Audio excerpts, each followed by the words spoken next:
Mr. Speaker, for the purpose of debate only, I yield the customary 30 minutes to the gentleman from Georgia, pending which I yield myself such time as I may consume.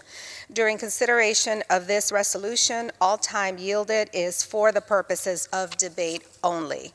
I ask unanimous consent that all members be given 5 legislative days to revise and extend their remarks. Without objection.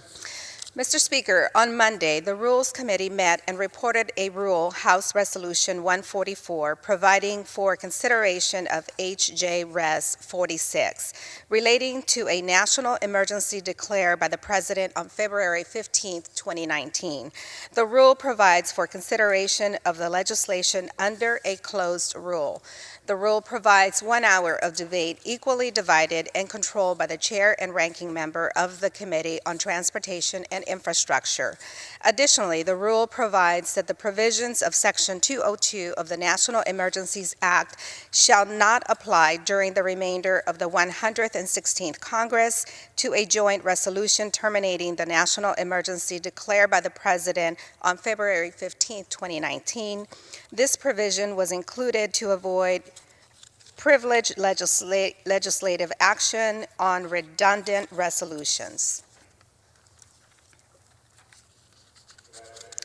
Mr. Speaker, today we must stand up for democracy. We must stand up for the rule of law.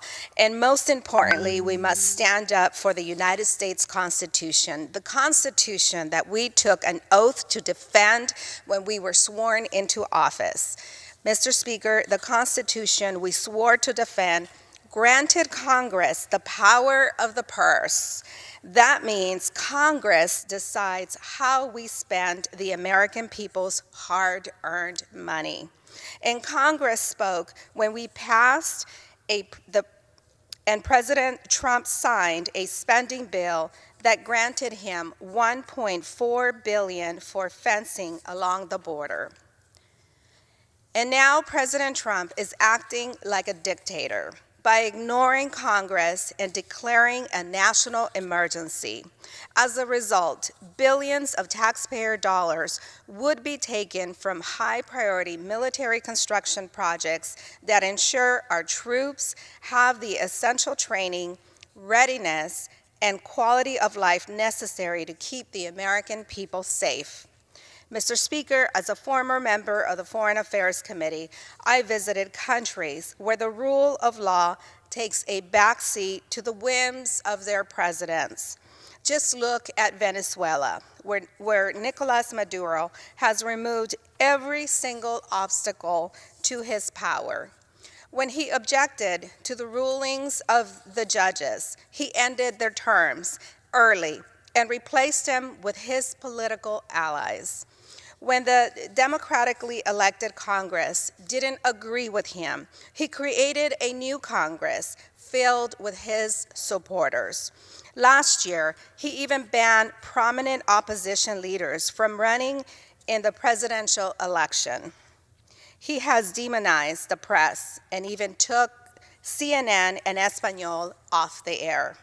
Last night, he detained one of America's journalists, George Ramos of Univision. Fighting with judges, manipulating elections, attacking the press. Mr. Speaker, does any of this sound familiar? Now, you have a situation where food is so scarce that the average Venezuelan has lost 24 pounds in the last year, and more than 3 million have fled the country. The Maduro presidency now that is a true national emergency for the people of Venezuela. The collapse of democratic institutions is also happening in Nicaragua and Guatemala. The president of Guatemala and his allies in Congress are taking the country down the same path, removing every check on their power.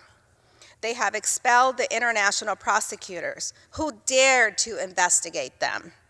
And just as Guatemala's government has tried to undermine and delegitimize the police and prosecutors who are investigating.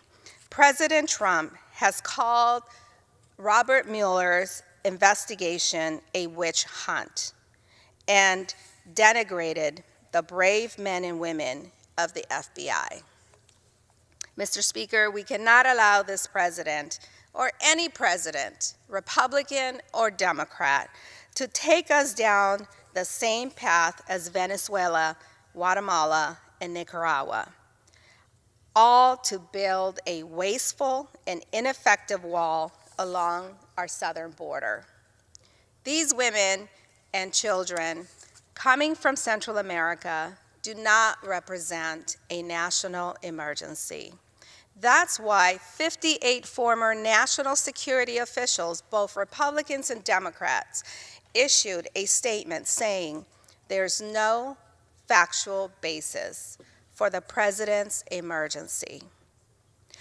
Our call to duty today is to protect, to defend our Constitution. We will vote, and we will see how many in this body have that same respect for the rule of law.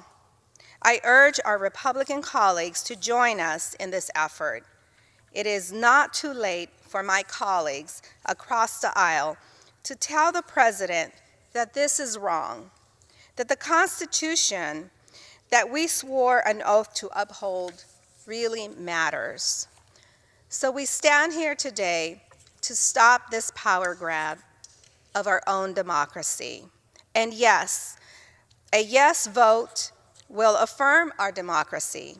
A no vote further erodes the trust in our democracy and again expands executive power. I ask my colleagues, which side do they stand on? And with that, I reserve the balance of my time.